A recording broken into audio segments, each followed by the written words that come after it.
болон хийх гарын дасгалууд.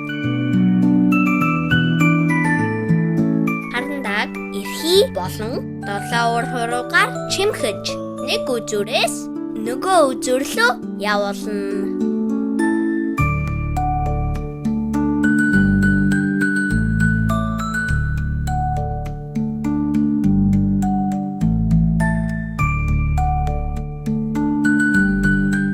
Харандааг хоёр тийш нь эргүүлнэ.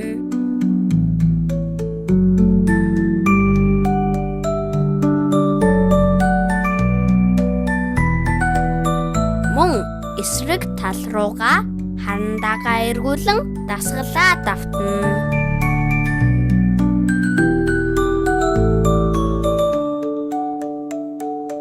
Хоёр гартаа харандаа барин харандааны нэг үзүүрээс нөгөө үзүүр рүү явуулна.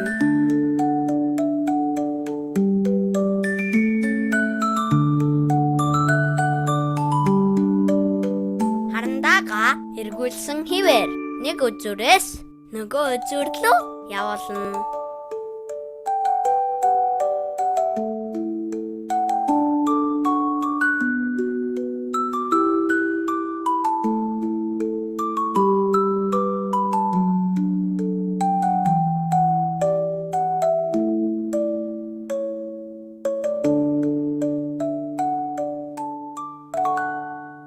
Сайн байна хүүхдүүд ээ. Биднийг дагаад дасгалаа сайн хийгээрэй.